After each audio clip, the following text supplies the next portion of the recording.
I'm focused on his spirit cause it keeps me from his fire. The Holy Ghost was with me, so my fear I leave behind. My sins were all diminished when he took that breath and died. And if you think I'ma give up on my God, the devil is a lie.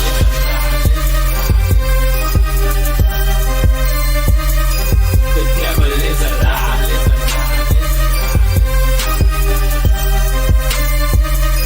The devil is a lie.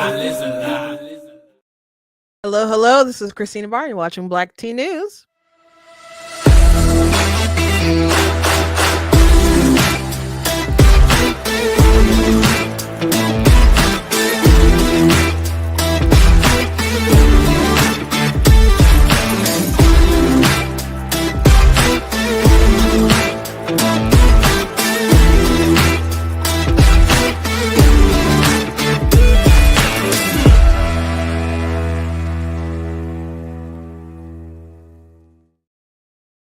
Hello, welcome to Black Tea News. I'm your host, Christina Barr, and today we're going to be talking about this horrific story, which isn't,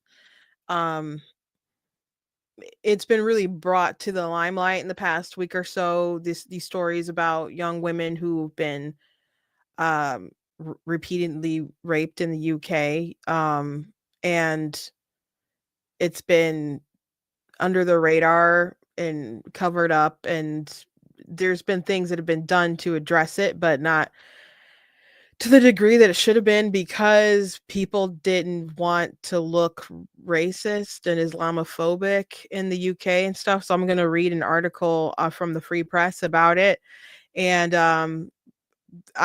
Tony Robbins and other people have been trying to shed light on this for some years. And I mean, I've talked about it on social media and stuff before, and but Elon pointed it out and stuff. So people are trying to look into it and have inquiries, and the prime minister doesn't really want to do that and think that's jumping on a bandwagon of the far right extremist.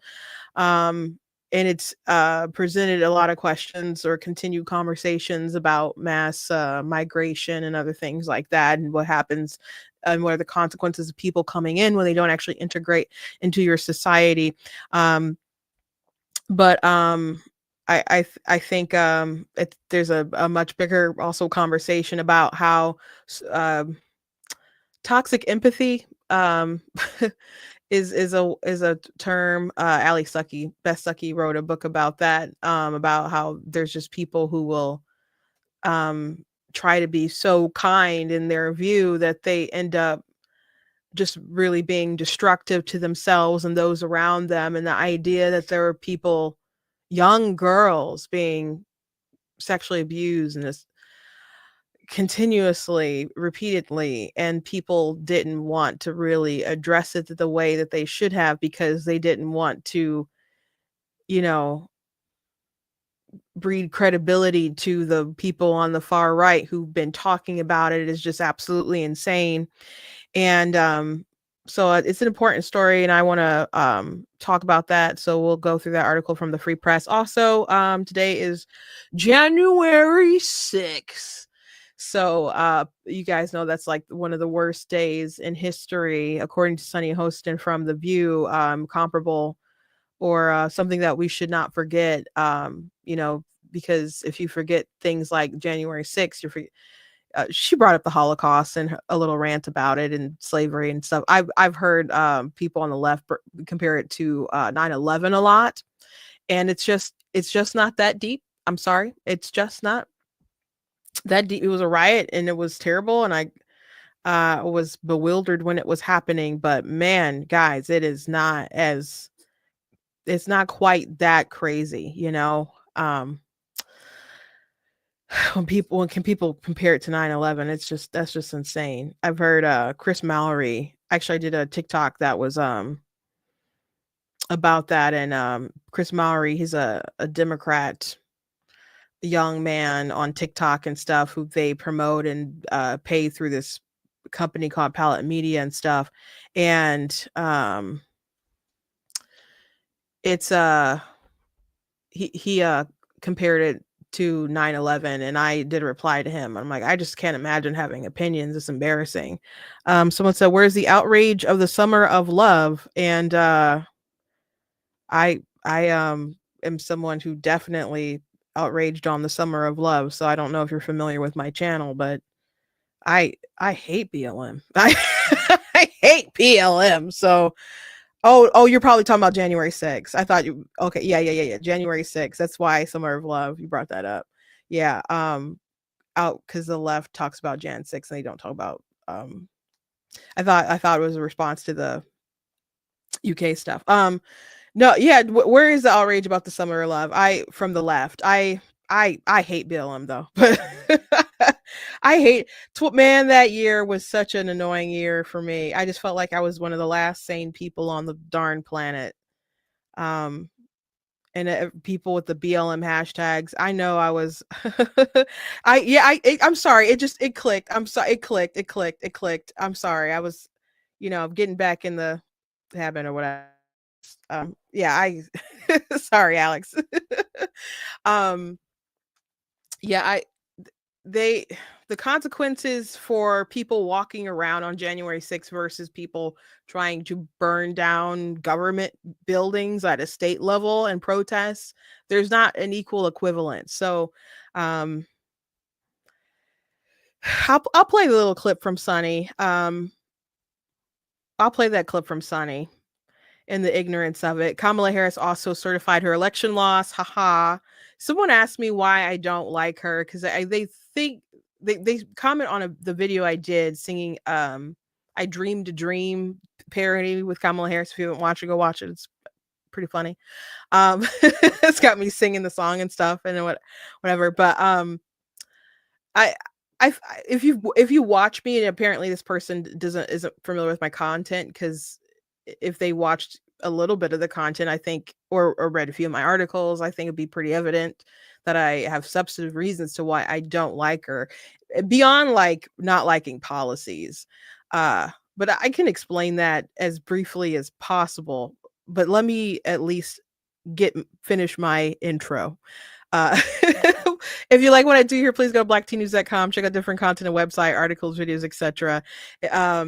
You guys can check out different merch that's available to support. You guys can check out different articles that I have written on the site. You guys, and this is another way you guys can check out videos, but you can find all the links to my different social media platforms and stuff. Which I found out just yesterday that YouTube Shorts can now do 3 minutes. So I will probably do a lot more posting of the videos that I put on TikTok on YouTube. It's just because before, because YouTube Shorts was just a minute. So but TikTok, in order to qualify to get paid, you had to do videos over a minute. So it just wasn't easy to do both, and I'd have to like chop it down or speed it up or whatever. So you know it looks like I'll be able to just kind of easily share more content or repost the same content. So that's cool. But please make sure that you follow me across all my different social media platforms. Go ahead, and if you're watching on Facebook, go ahead and like the page, follow the page. Go ahead and subscribe, hit the notification bells. On YouTube, you guys can also support me at blacktnews.com/donate. It does cost a stream, remote site, all that good stuff. So you guys can support. I appreciate it. I will also ask, I'll just put it out there, if you guys can help and support, because I plan to go to the inauguration, and that is expensive. And I like to, I ran into quite a few interesting people the first go around that I liked. Briefly met Tucker Carlson, some people from Fox News, David Webb, Lauren Southern. And so I'm really excited to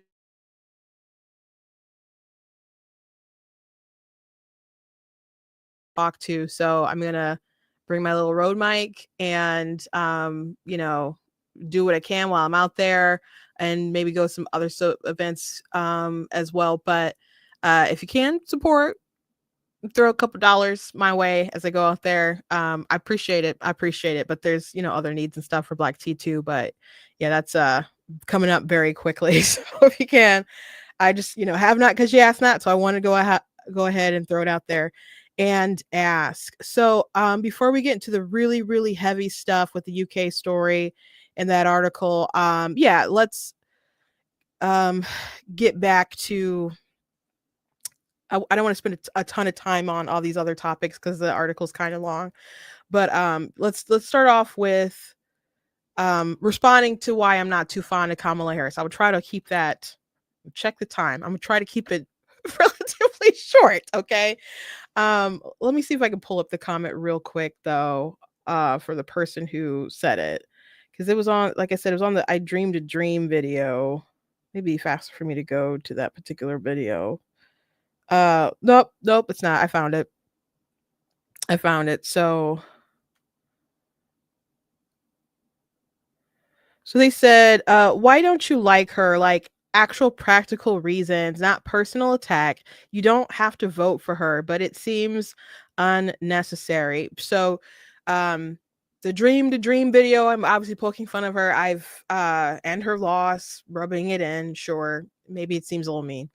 And I have done other videos with the wine bottle, which not real wine, glass bottles. Yeah, I make fun and point and poke fun at, Kamala Harris. Other people obviously poke fun at other politicians and so on. I don't think it's like extraordinary that I made a parody video, but it does suck.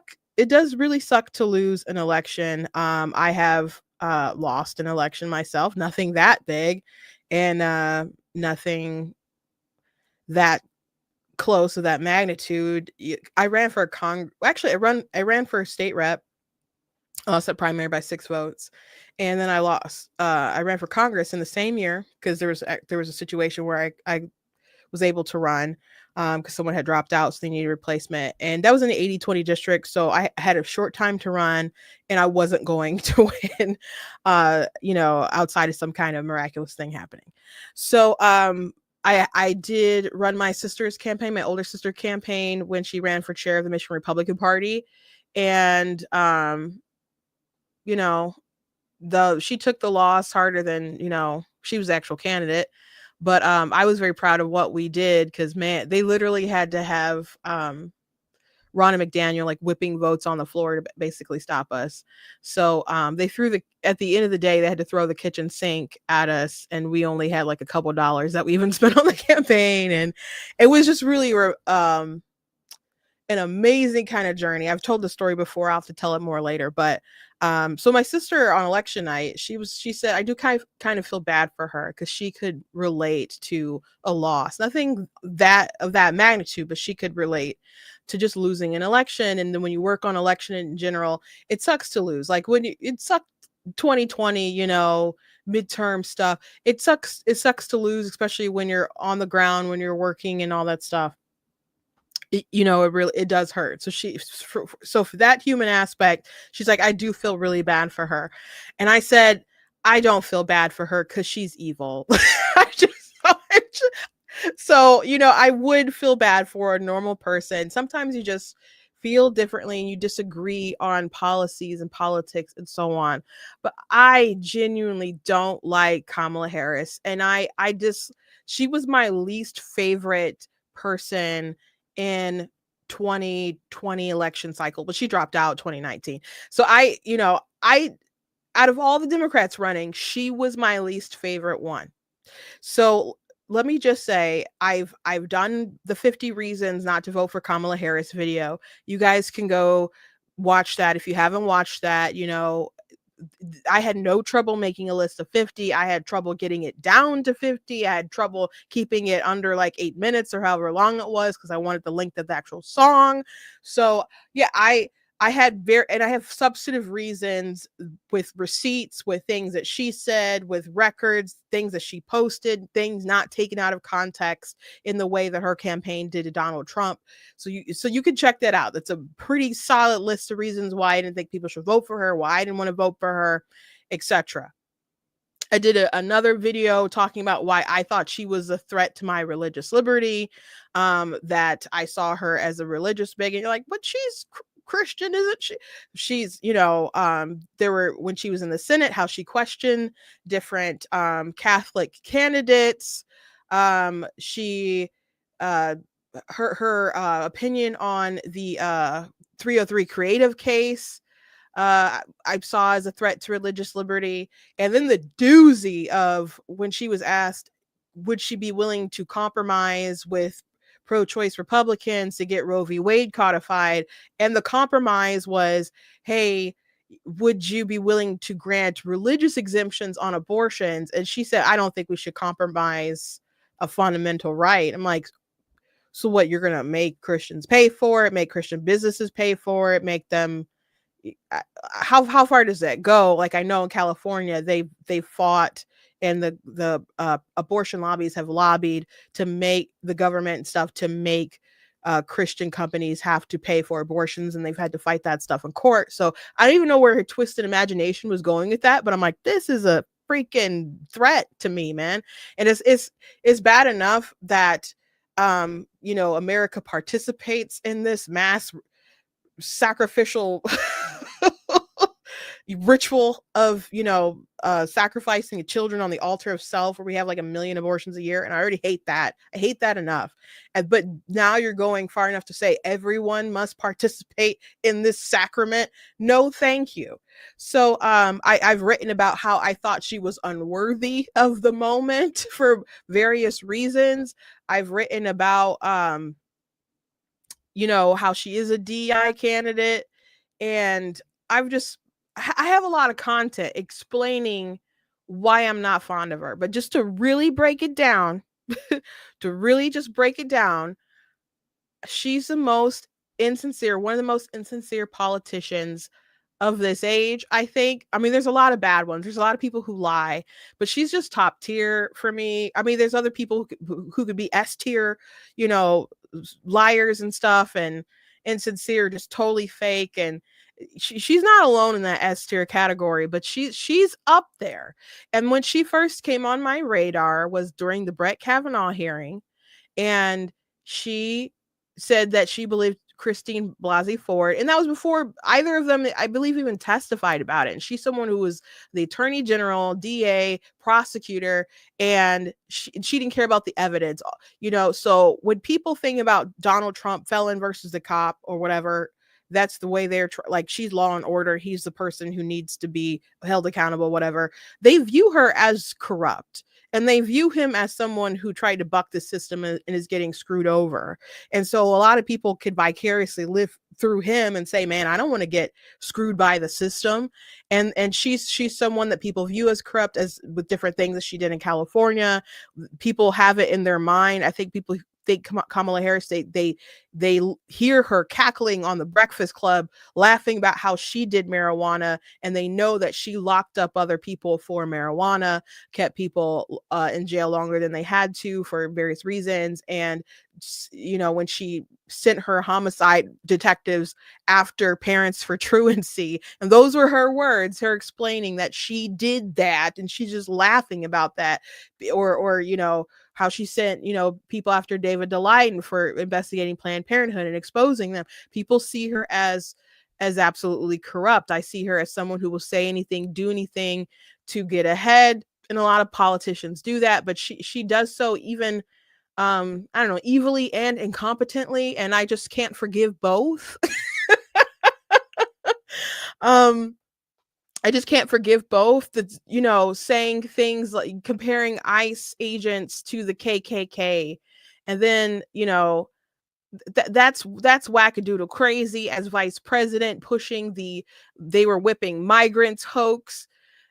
That was stupid, on top of just feeling that they needed to do that because of narrative and wokeness. And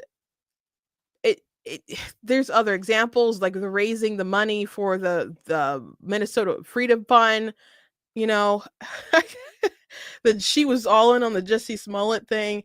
There's just, I feel like someone who was just logical should have been able to look at the facts of the Jussie Smollett thing and been able to figure out that was not true, that it was silly that he made that darn thing up.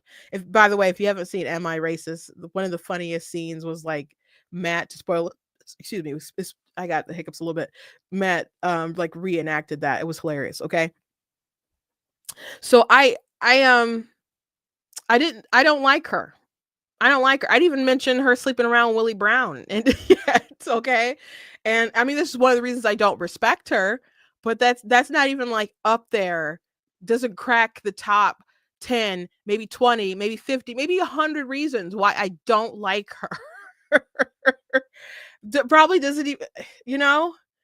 Um, when you think about Kamala being willing to say anything, do anything to get elected, you could think about when she basically accused Joe Biden of trying to stop her from integrating into public schools, and then she becomes the vice president, presidential candidate, and Stephen Colbert is like, well, on the debate stage, like, how do you know? You really went after him. Like, how do you like kind of explain that? And then she starts laughing, just cackling, and she says, "It was a debate. We had a debate. We went to it," and that was all. Like, she just totally gave the game away. She will say anything, do anything for power. So it, I don't like her. I don't trust her. On top of all the I could point to so many radical policies, but this is the kicker. This is what I told the media when they interviewed me, kind of close to the tail end of the election, and I said that if you really want to see who you should vote for, you should look at how they talk about each other. Because Donald Trump, he's bringing receipts. He could just point to things that she said, things that she actually did, things in context. Like a big story at that point in time was the wanting to make sure that they paid for transitions for inmates or whatever. But there was the K file, whatever, did that story about how she wrote out a survey thing or something that said that she wanted to make sure that detainees, like migrant detainees, got transgender care, taxpayer dollars paid for that. And that wasn't like a yes or no question. That was something that she wrote out. So that was like big news. Donald Trump, and that his most effective ad, or one of the most effective ads that he actually ran, was "She's for they them, he's for us," and that showed that, one, she's really really radical, and that hasn't really changed, and two, they have misplaced priorities as far as America and American taxpayer dollars and all kinds of different stuff. So Donald Trump would point to things like that, things that were true. But Kamala Harris had to point to Project 2025. And not only would she point to Project 2025, she'd point to things in Project 2025 that weren't even in Project 2025, like the pregnancy registry. So, which, by the way, I haven't not read all of Project 2025, but I've read some of it.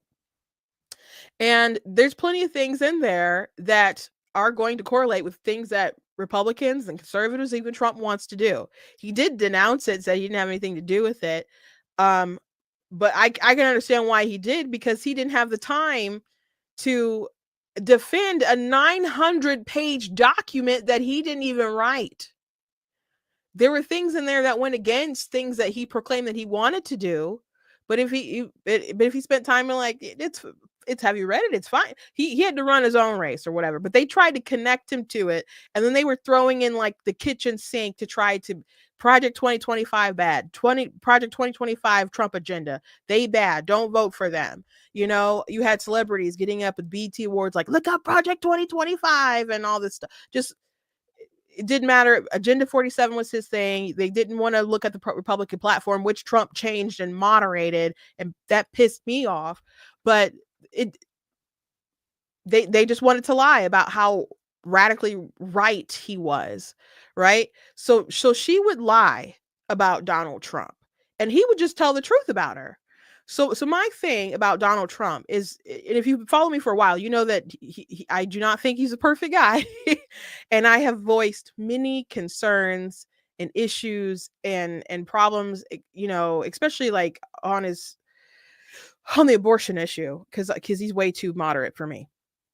And frankly, well, I would say they're very similar in the applications of what they were claiming to put out there, but even she went further than them being similar, because her thing was like, nah, everybody's gonna do it. Everybody's gonna part. Not that everybody has to get an abortion, but everybody's gonna participate in the abortion.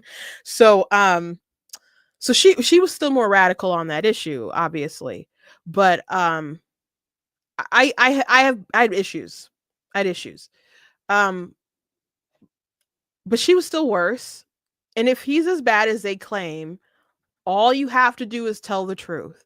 All Donald Trump had to do was tell the truth about Kamala Harris. The sorts of lies that she told were so egregious, including the fact how she used Amber Thurman's death, tried to make it seem like she go rallies and make it seem like she died from miscarriage management, and how, there's some medical malpractice, or at least allegedly what it kind of looks like, medical malpractice, but they try to make it seem like the pro-life laws just, made it so that doctors were too scared to act and stuff, and there's nothing in the laws that would have stopped anyone from saving her life.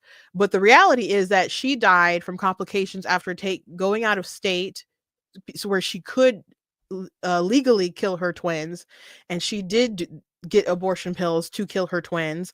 There were the complications, and they didn't, expel from her body and stuff, and that ended up leading to her death because she did not get the proper care in time. If there was a national abortion ban, she and her twins, actually, I don't know when they are due, but actually, that happened some time ago. Well, she and her twins would be alive. She and her twins would be alive. So they pushed that story. The media pushed other stories that were wackadoodle, so wackadoodle on this topic, to try to make abortion the issue that was going to make her win. So abortion is one of the most heinous things that we talk about, that is kind of normative in this country. And like, people talk about how bad this person is, this politician is. It's one of the worst things, I think. um Taking the life of a child. And I understand people don't see it that deeply, but it is what it is. So no, I don't like her. And I have valid reasons. It made me think. One time someone asked me why I didn't like Captain Marvel, and this was before the Captain Marvel movie came out, the first one. And I just was like, why don't you like Captain Marvel? And I start listing all these reasons that were from the comic book why I didn't like her. And then, like, oh, okay, that's valid. They didn't think I had reasons. They didn't think I had real reasons. Like, maybe I didn't actually read the book or something, like, but no, I read enough to know that I didn't like that character. I know enough about Kamala Harris to know I don't like her. And it's valid. Okay? I hope that helped. And I didn't intend to talk that long about it, but there you go. Again, there's comments. She's Jezebel. She's fake. Uh yeah, she's awful, man. She's awful. Yeah. Anyway, I'm sorry for the long rant, but I know some of you like my rants. They're like, "Oh yeah, Christina's ranting. I love it." So, there you go. There's my rant. Very quickly, Justin Trudeau he's the Prime Minister of Canada. He did announce that he's going sorry, ranted up. Okay. I don't have time for a lot of rants today, guys. Um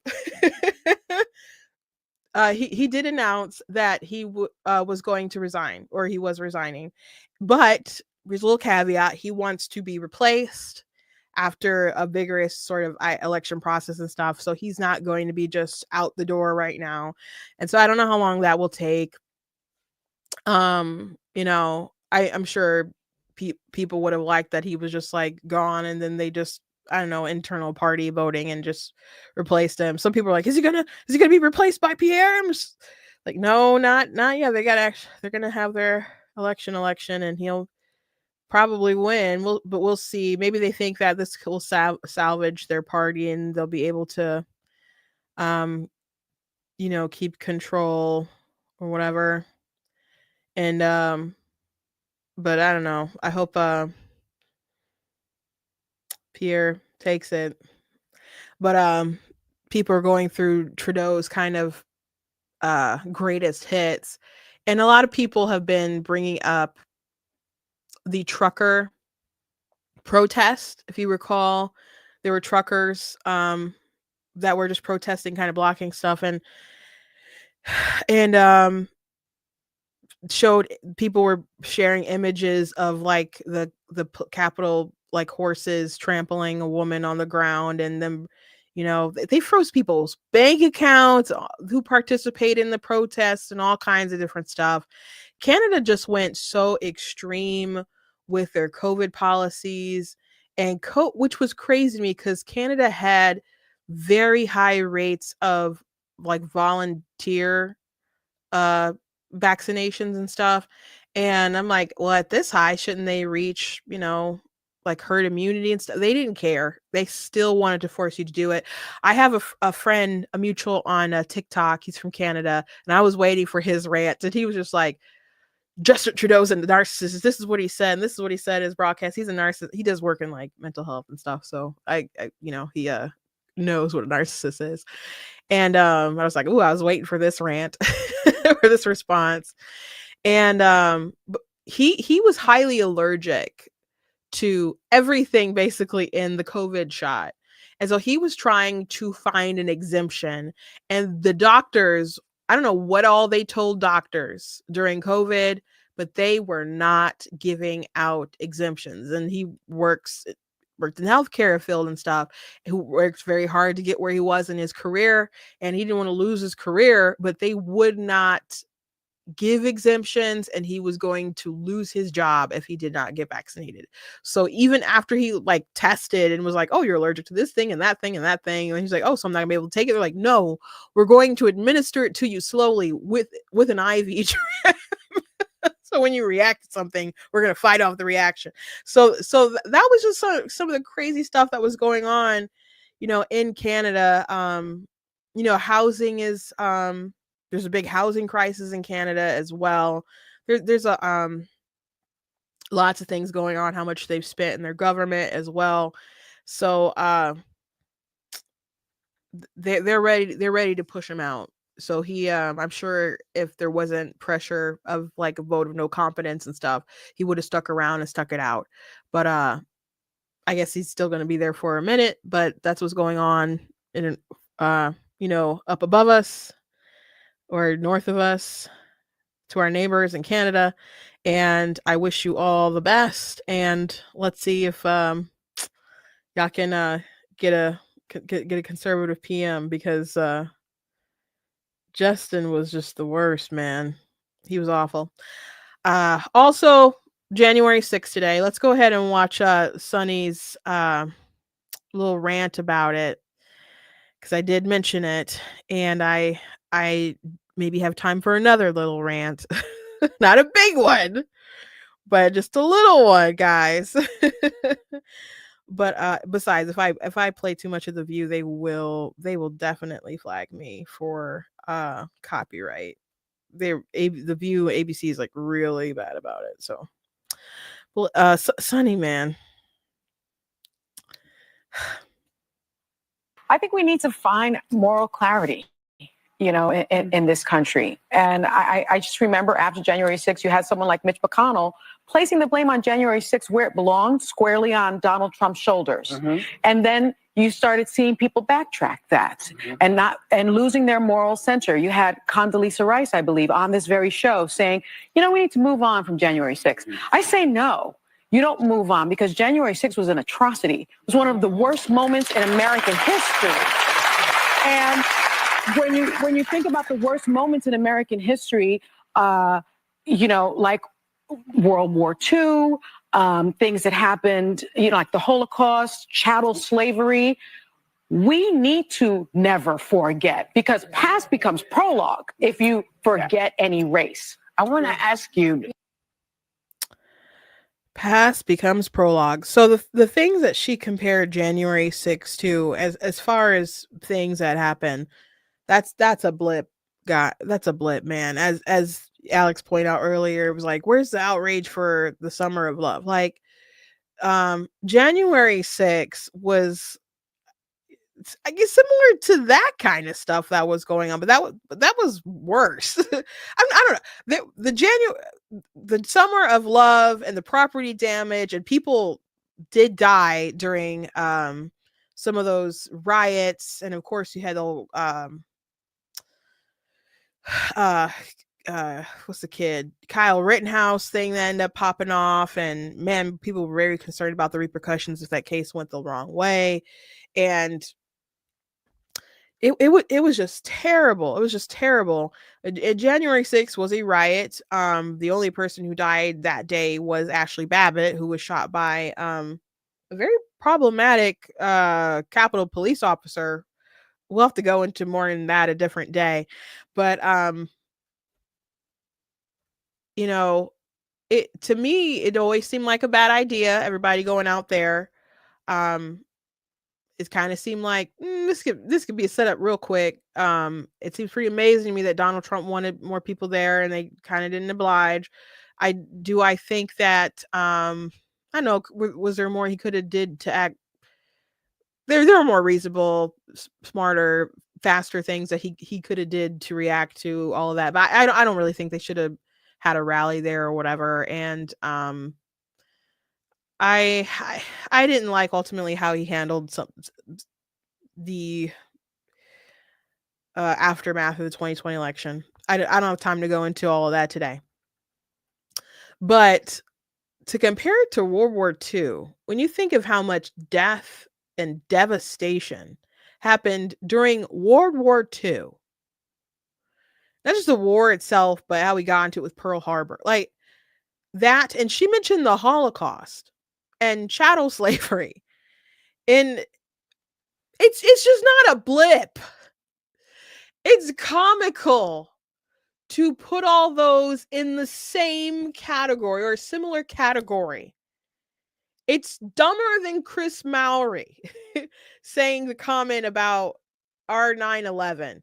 And that one's really dumb too. But World War II, the Holocaust, chattel slavery, it was a riot. There was a lot of bad decisions that one led after another and stuff. And there was a riot. But she's correct that at first Mitch McConnell, other folks were like, we got to lay the blame at Donald Trump. And there was a lot of folks who were looking right at him and still look right at him about what happened.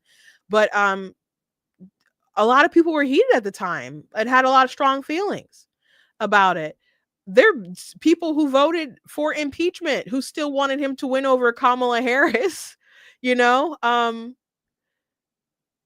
because in the grand scheme of things, their side is obviously radical compared to our side or whatever. Like, there's still the danger. So to compare Trump and what happened on Jan 6, again, it was a riot. But they promptly went out and arrested a lot of people. Some people were just walking around and going inside.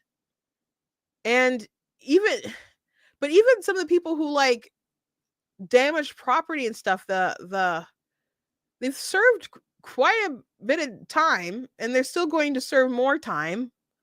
I think, people actually, did violent stuff. They should be, face time. But I'm like, how much time is appropriate?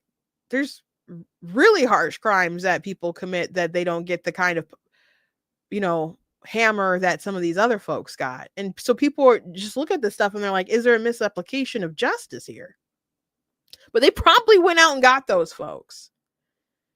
But folks on the left were like, when it came to the Summer of Love and BLM and those riots and stuff, where people were going and like, trying to tear down and burn and federal property or state property, government property and stuff, they wanted those people to be set free. Donald Trump didn't want to do martial law or anything like that. And I think it was Senator Tom Cotton, who wrote that he should use the Insurrection Act, which he posted an article, I think it was either Political or New York Times, and people were so mad about it. I think people resigned and crying and all kinds of stuff. But so he didn't do any. He kept saying like, if you want our help, we can help you, but you have to ask us to come and we will help you. You know, with all the stuff going on, with all these riots and stuff going on. And so he did kind of wait on it and stuff, because he didn't want to come in all hard and authoritative or whatever, and have, or people viewed as authoritative, and then people point the finger like, aha, he's a fascist, blah blah blah. So he did his best to kind of to solve the issue, but back off at the same time. And it just, you know, you can never make these people happy, I guess. But one thing he did do is, if they were doing stuff on federal property, they would act and arrest them.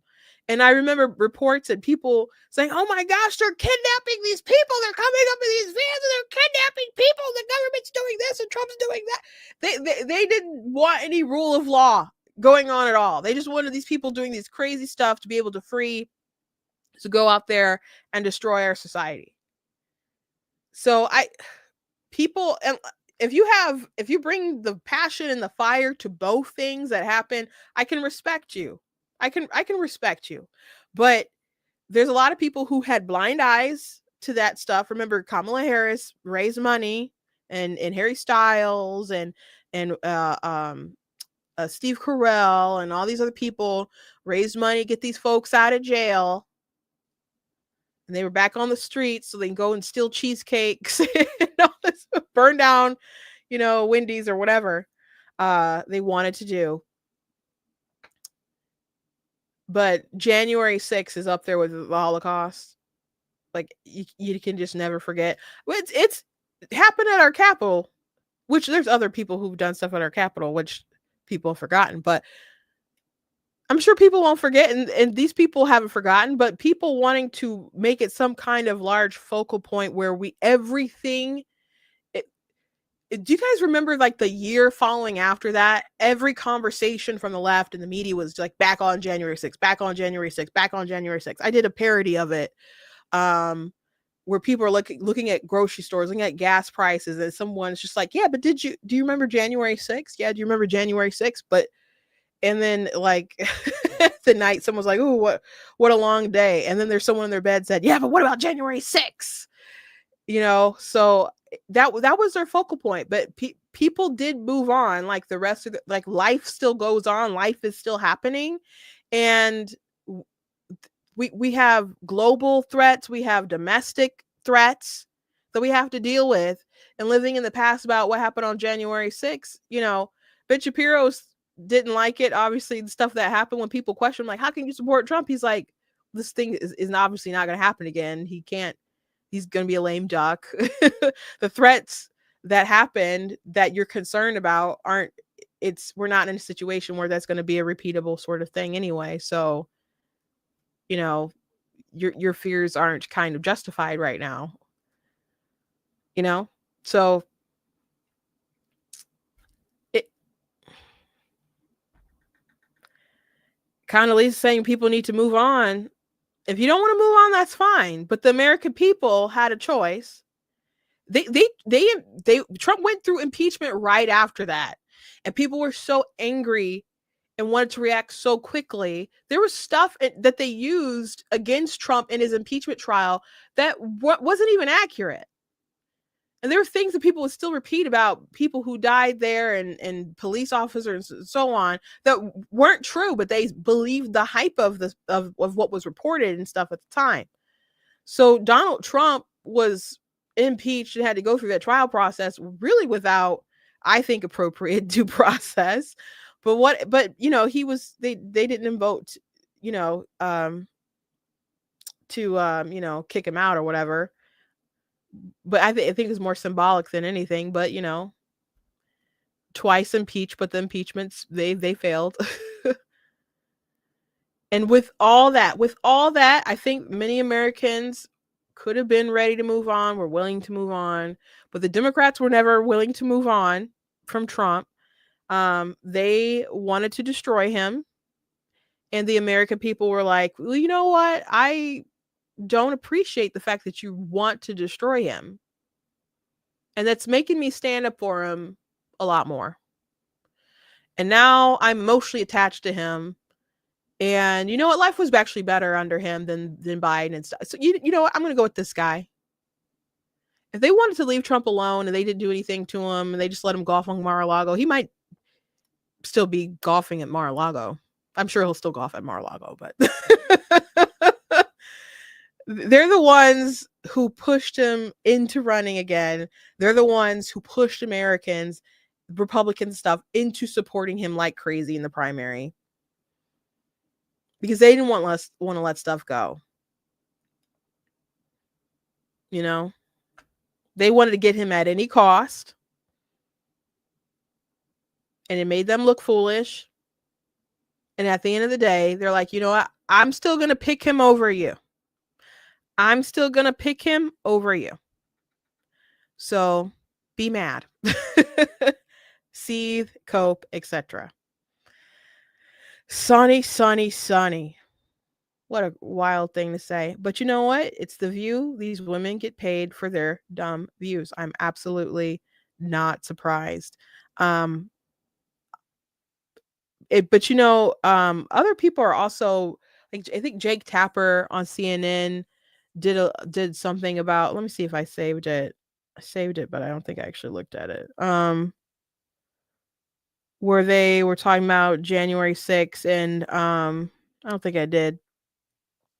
And they said that they blamed it on Ted Cruz and stuff. Like, Ted Cruz wanted to bring, basically delay it so they could look at the evidence or whatever that the states had about the election stuff. They weren't trying to like overthrow the election and just give it back to Trump, So the way that they're trying to even rewrite the history is bad enough, quote unquote. So why rewrite it?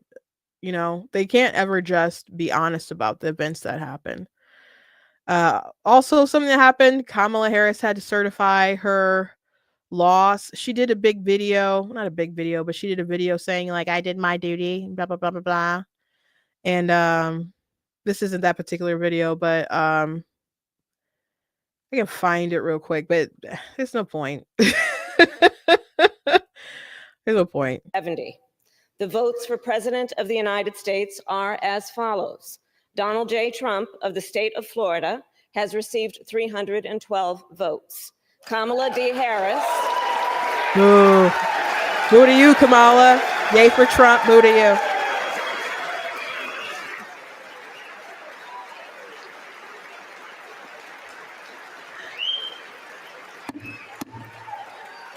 Yeah. Kamala D. Harris of the state of California has received 226 votes. Killing me softly with his soft, killing me softly. 70. Yep, you lost. So she had to certify her own loss, which internally must suck for her. But she put on her big girl panties and went to work and did her job. What else? And frankly, what else was she supposed to do after the Democrat? Because Hakeem Jeffries, the Democrats have been trying to rewrite history, but they're really, really trying to rewrite history with this election stuff. Hakeem Jeffries was, he's a minority leader for the House, and he had tweeted out, there are no election deniers on our side of the aisle. But thank you, President Biden and Vice President Harris, for your powerful, principled, and purposeful public service. Thank you.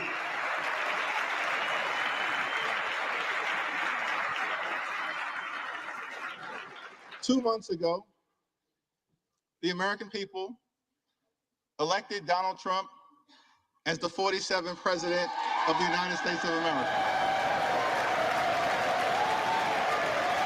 It's quite the rumbling. Rumbling.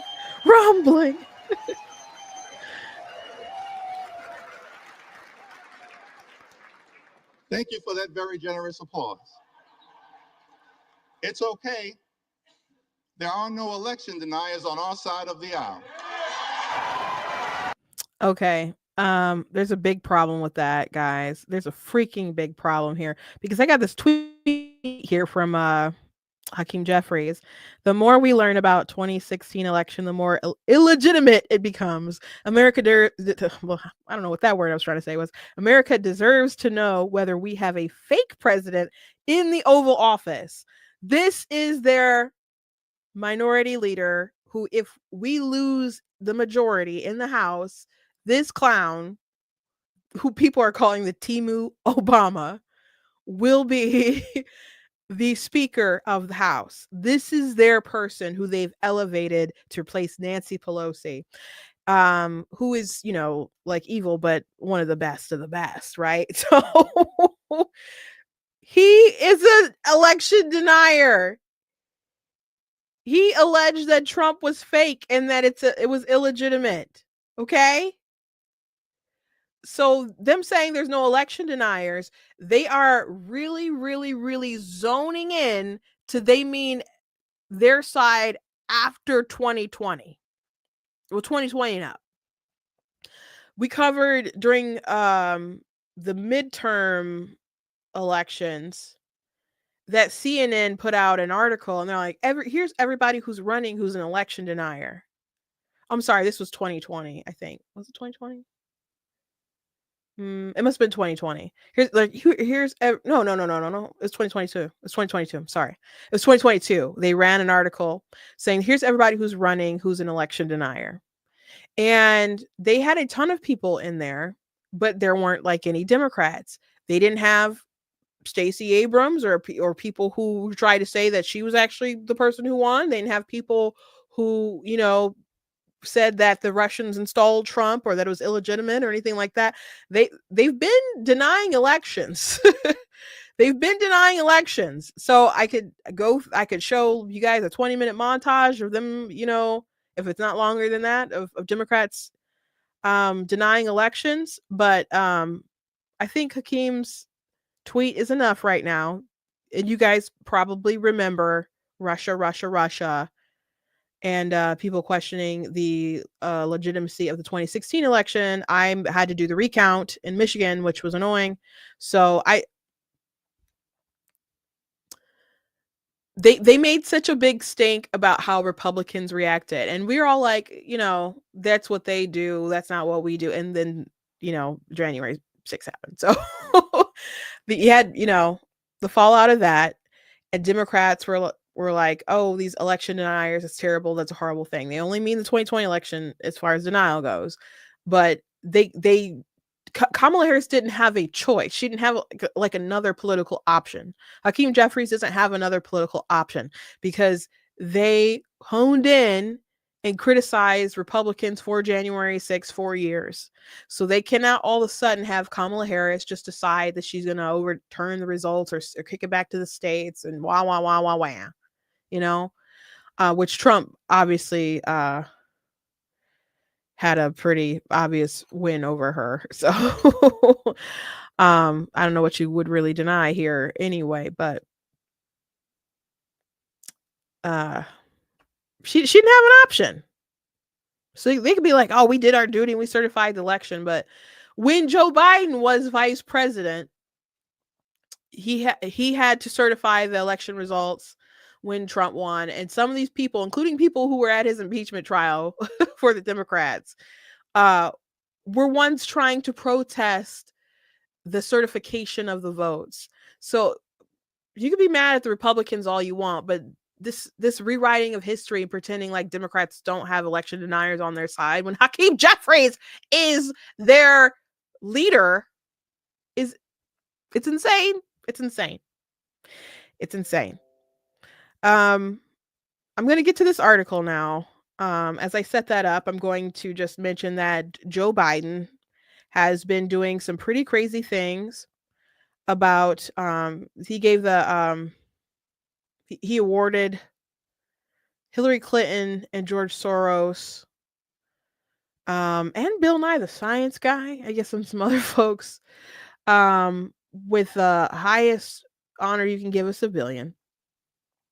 And George Soros, I'll do like a short video on my reaction to that. I just didn't have time over the weekend, but so many bad things going on in your neighborhoods, in your states, in your cities, major cities and stuff, dealing with crime and people not being properly prosecuted, getting enough time, getting rid of cash bail that puts these people back on the street. So many things can be pointed at George Soros and his, I don't know, vendetta against the West or something, and just, wanting to be soft on crime and funding other people who want to be soft on crime.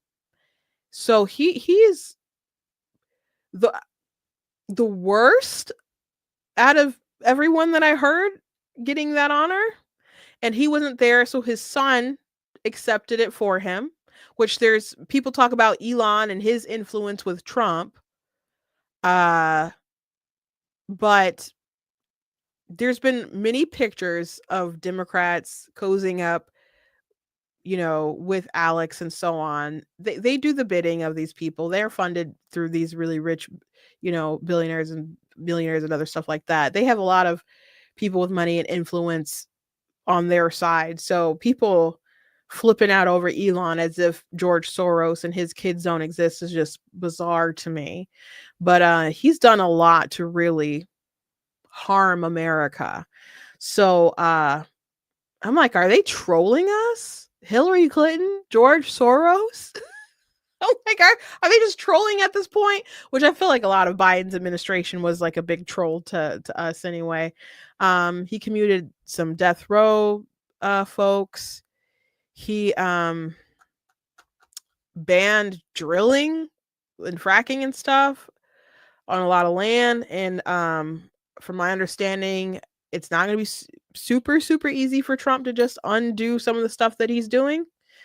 But we'll see. I'm sure he'll try to undo some of it. But, people have been, I've seen people complain like this isn't right. The presidents can do this out the door.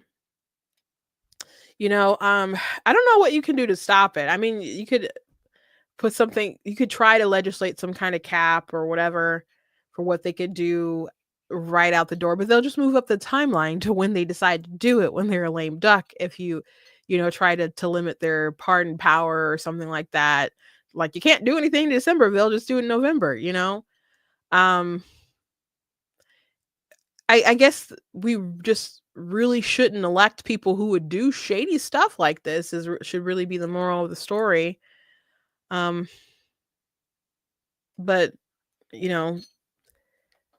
there's a lot of people who are using Biden to be able to get a lot of crazy stuff done. And, he's pretty left too. I don't know how much of his brain is mush at this point or not. So I don't know how much of it is him. He wants to do it, how much he's paying back people, or, they're moving his hand to sign the orders. I don't know. But, I don't know. Even some of the clemency that he gave before, like someone was like a black widow who killed, I think, 2 husbands and an ex-boyfriend. Like, there's a lot of questionable things going on here. But the president, we elect them to serve out their full term. I mean, there are people who didn't want Donald Trump to replace Ginsburg. And they're like, no, we're coming up with an election. And then he lost the election and he got to do this. Like, well, his term is all the way until they inaugurate the next person. So they are still president up until that time. So really, we just have to be better about who we elect and hoping that they won't do crazy stuff like this and just throw all their integrity out of the window. You would think that Joe Biden would be more concerned about his legacy, but he's pretty much already torched that. So anyway, let's look at this article from the Free Press about this horrific scandal in the UK that's been going on for some years. But I'm glad there's some more light being shown on this. Elon Musk is one of the people talking about it. And of course, he has a very big mouthpiece. The biggest peacetime crime and cover-up in British history. The serial rape of thousands of English girls went on for many years. Few in power cared. Then Elon Musk started tweeting. Let me I can read that, but let me zoom that in a little bit more. Okay. London, the grooming and serial. This is going to break your heart, by the way. I'm so sorry. If it's too heavy and you drop out, I understand. It's just worth talking about, at least to honor the victims in that way. London, the grooming and serial rape of thousands of English girls by men, mostly Pakistani Muslim background, over several decades, is the biggest peacetime crime in history of modern Europe. It went on for many years. It is still going on, and there has been no justice for the vast majority of the victims. British governments, both Conservative and Labour, hoped that they had buried the story after a few symbolic prosecutions in the 2010s, and it looked like they had succeeded until Elon Musk read some of the court papers and tweeted his disgust and bafflement on X over the new year. Britain now stands shamed before the world. The public's suppressed wrath is bubbling to the surface in petitions, calls for public inquiry, and demands for accountability. The scandal is already reshaping British politics. It's not just about the heinous nature of the crimes. It's about every level of the British system is implicated in the cover up. Social workers were intimidated into silence, local police ignored, excused, and even abetted pedophile rapists across dozens of cities. Senior police and home office officials deliberately avoided action in the name of maintaining what they called community relations. Local councillors and members of parliament rejected pleas for help from the parents of raped children. Charities, NGOs, and Labour MPs accused those who discussed the scandal of racism and Islamophobia. The media mostly ignored or downplayed the biggest story of their lifetimes. Zealous in their curiosity, much of Britain's media elite remained barnacled in the bubble of Westminster politics and in its self-serving priorities. They did this to defend a failed model of multiculturalism and to avoid asking hard questions about failures of immigration policy and assimilation. They did this because they were afraid of being called racist or Islamophobic. They did this because Britain's traditional class snobbery had fused with new snobbery of political correctness. All of which is why no one knows precisely how many thousands of young girls were raped in how many towns across Britain since the 1970s. What we do know is that the epicenter was the post-industrial mill towns of England's North and Midlands, where immigrants from Pakistan and Bangladesh settled in the 1960s, while white locals say the grooming and rapes began soon after. In Rotham, the rundown Yorkshire city where the scandal first broke, local police and counselors were notified about systemic grooming and sex abuse by 2001. The first convictions did not occur until 2010, when 5 men of Pakistani background were jailed for multiple offenses against girls as young as 12 years of age. These men targeted the most vulnerable girls, the poor, and the fatherless children in care homes with candy, food, taxi rides, and drugs.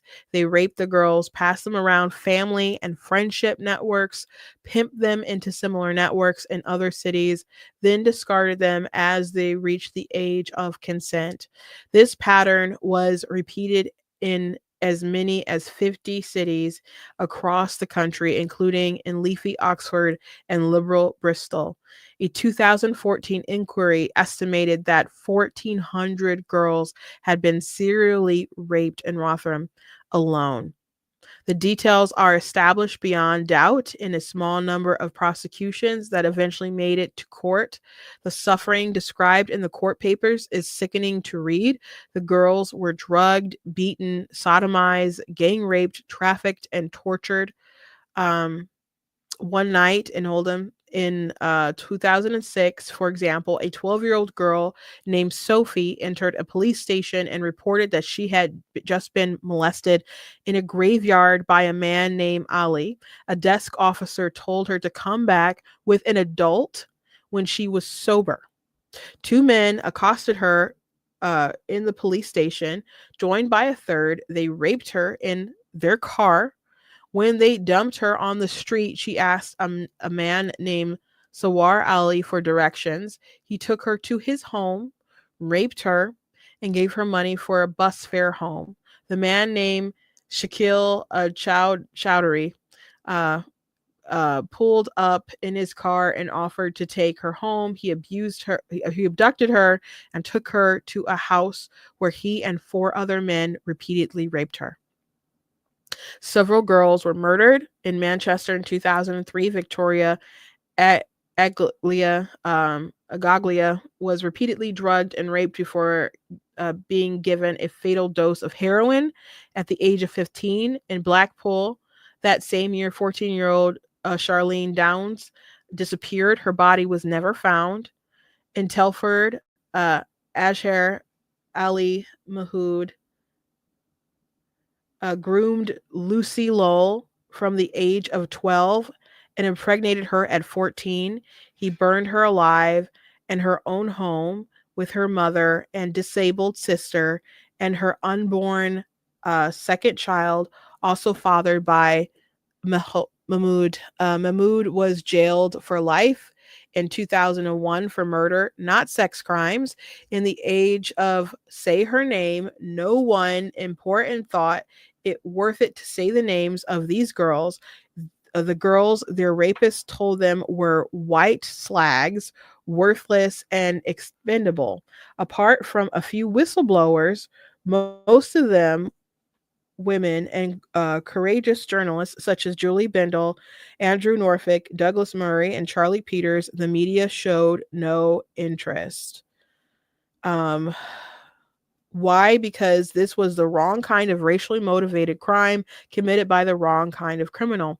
The majority of the victims were white, plus some Sikhs. I can't remember how to pronounce it. I'm sorry. The majority of their abusers were Pakistani and Bangladeshi Muslim extraction. The majority of their crimes were committed in cities with the Labour Party controlled Council of Labour Party MP who needed Muslim votes. This led to institutional racism of the inverted kind, and that enabled the perpetrators to do as they liked. The system itself became corrupted. Welfare workers admitted that they failed to report crimes because the police had told them they would be accused as racist. The leader of one rape gang in Oldham, Shabir Ahmed, worked for their local council as a welfare rights officer and ran his gang from the council welfare office. Another member was, gosh, it's so terrible. Another member was on the Oldham Youth Council.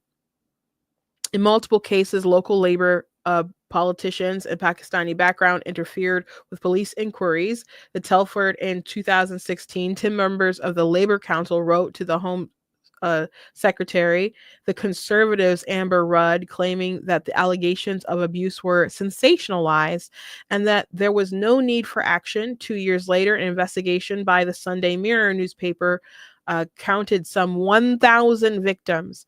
The superintendent of the West America Regional Police significantly disputed the figures and said the Mirror had sensationalized the issue.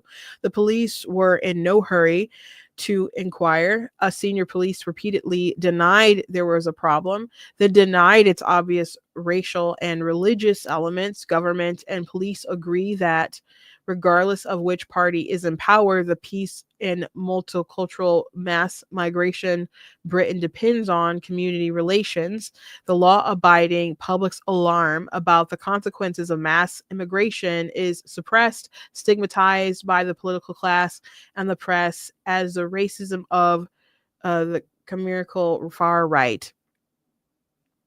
For the Labour Party, specifically, community relations means cultivating urban Muslim voters. Nazir Afzal, who was a chief Crown prosecutor from northwestern England between 2011 and 2015, claims that in 2008, the House Office advised police not to prosecute grooming gangs cases because the girls had made an informed choice about their sexual behavior. How do minor girls make informed choices about their sexual behavior? In late December 2024, Jesse Phillips, the Home Office's Minister for Safeguarding and Violence Against Women and Girls, refused requests from the Oldham City Council for a government-led inquiry into institutional failure and corruption that had made the Oldham cases possible. The only thing Phillips is safeguarding is her seat. The Conservatives were not much better in 2019, shortly before he became a conservative leader and Prime Minister. Boris Johnson complained that money spent on investigating historic child abuse crimes was money spaffed up a wall. Spaffing is English slang for ejaculation. In 2020, Johnson's Home Office suppressed the Conservatives' own research on grooming gangs, releasing it, they said, was not the national interest. Elon Musk has changed the conservative. I see why the conservatives were like overrun. You know, their labor and the left wing stuff of the UK and British and stuff. It's bad. Don't get me wrong. But if you're going to have conservatives with no backbone that get in and don't really do the work, people just revert back to, well, we might as well just have the left, So you have to wield power, you have to wield it morally and competently. And if you don't, they'll, the left will just take it back, man. Elon Musk has changed the conservatives' political interests, so their new leader, Kemi Badenoch, is now calling for an inquiry. Prime Minister Keir Starmer is caught between his party, his voters, and should he find them, his principles. As director of the Crown Prosecution Service, the CPS, between 2008 and 2013, Starmer secured some successful convictions against the rape gangs, but Starmer and his lawyers also failed to bring other major cases to court.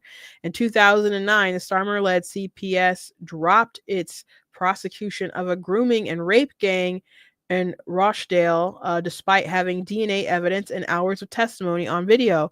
When Nazir Afzal started working as a Crown prosecutor in 2011, one of his first actions was to reopen the case and reverse the CPS's decision. In 2012, Afzal secured the convictions of 9 men, 8 of them Pakistani background and 1 of Afghan background. Afterward, Afzal said that white professionals' oversensitivity to political correctness and fear of appearing racist may well have contributed to justice being stalled. Starmer admitted that particularly in cases involving groups, there's clearly an issue of ethnicity that has to be understood and addressed. But he insisted that the failure to prosecute had been caused by a lack of understanding about the victim's credibility issue. It is now Starmer who, if they had DNA evidence, how was there a lack of credibility? Anyway, it is now Starmer who has a credibility issue. Maggie Oliver, the Manchester-based detective who helped to expose abuse in Rochdale, says that Starmer is as guilty as anyone I know for the institutional failure to protect some of Britain's most vulnerable children. Starmer has yet to address the Labour Party's historic role in this mess or his own record of triangulating complicity. He has yet to say whether he agrees with his minister, Jess Phillips, that there should be no national inquiry. But now that Musk has said the unsayable about the unspeakable, there is no going back. Starmer's lawyerly equivocations look like what they are covering the party's backside at the expense of justice for victims. Announcing another inquiry will not be enough to pacify the British public, nor will it reduce the popularity of Nigel Farage and his Reform UK party. Their main appeal is that they say that no one else dares to. The entire British system has become morally bankrupt. Ironically enough, Musk called for Farage to step down. Farage, Musk says, doesn't have what it takes, is likely to take pressure off Starmer. No justice, no peace is a common slogan among the activist class that chose not to act against the rape gangs. There will be no peace in Britain until the full truth is known, the law is restored, the bureaucrats are held to account, and rule by community relations is reversed. The Labour government will do its utmost to do its least. That's a good line. That's a heck of a line. Pressure from Musk has already done what the outrage of the beaten down British people cannot do. Musk has shamed the British government into explaining itself. Next, it must be forced to act. Yeah, I just, I'm not saying that in America we wouldn't get to this point, but I feel, and there's some toxic people who are so into toxic empathy and just protecting the other and whatever. I mean, it's crazy to see, like October 7th happen, and you see all these people marching and Globalize and Fadada and all this madness, which, by the way, there was a terrorist attack. I'm sure you guys are aware of. So I guess they decided to globalize it, you morons. So I don't know. Maybe we're further gone than what you think, but I don't think if this kind of thing was happening, I just can't. I just see a lot of wood chippers. That's the thing people say about pedophiles, get the wood chipper. I just can't see something like this going on this long, but at the same time, there's trafficking and all kinds of stuff going on around the world, but in the US too. But I would hope that nothing. Now I keep thinking about it. I'm like, there's rich and powerful people that do shady stuff and did shady stuff for years, but something of this scale with people who, like, if you were like one of the richest people in the world, that'd be one thing, but you just had like gangs of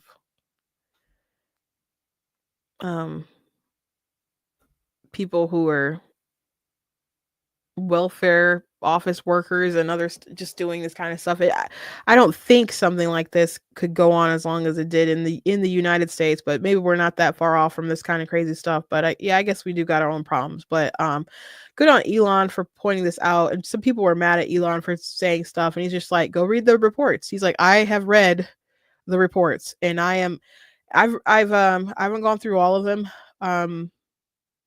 They are things that are in there, though, is highly disturbing about some of the things that they did to these girls. And I just, I can't imagine being raped and going to a police station and they're like, come back when you're sober and you have your parents. like, hello. It's just, beyond tragic. We cannot let the mind virus of wokeness destroy our country, guys. And I hope the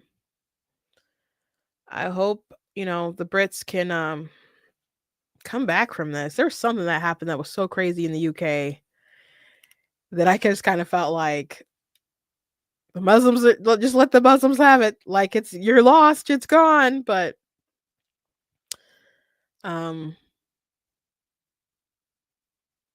this is just,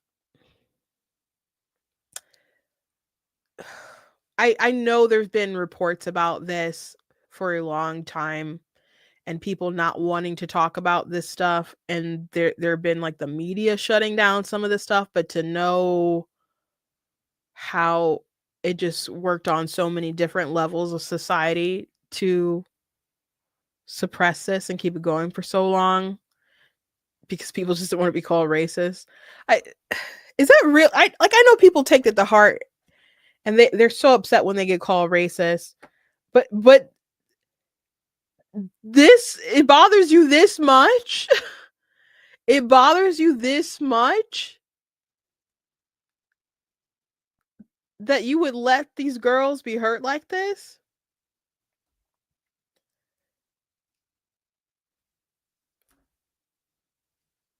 It's just insane. I can't fathom it. I can't fathom it. I can't fathom it. Anyway, that's the show for today, guys. That's the show for today. Anyway, I would say I hope you enjoyed it, but that latter half was heavy. So I hope you enjoyed the first half. I don't think there's much to enjoy about the second half, but it's important information. I don't know, to know, just to know how deeply disturbing and in trouble and in the dumpster our world is. And I guess it's something to pray about. I guess I got something to put on your prayer list about the world today. So I guess at least there's that. Please go blacktnews.com, check out different content on my website, articles, videos, etc. If you like what I do here, please consider leaving a donation on blacktnews.com/donate, because it does cost to stream and run my site and all that good stuff. So you guys, if you guys can support, like seriously, like I thank everyone who does, and I thank everyone who has. But if you can, I appreciate you. I especially appreciate you as we prepare our trip to go to the inauguration, and it's just it's crazy expensive right now. So if you guys can support with that endeavor, I appreciate you. You guys can also check out different merch that's available at blacktnews.com. You guys can, I got my mug behind me. So you guys can, we always got the black tea mug that you guys can check out at the store. I do not have the saucers, teacups or whatever yet. Sometimes periodically people ask, like, you should get teacups. I'm like, I have no idea how I would do that. If anyone knows as a teacup company that they screen print stuff on or have any ideas, like, I'd be up for it. So, but we got their merchandise that's available on the site that you guys can check out, t-shirts and like the goat hoodies and whatnot. So, check that stuff out. And make sure you guys are following me, liking me, subscribing, hitting the notification bells, all that stuff across the different social media platforms. God bless you guys, and I will see you tomorrow.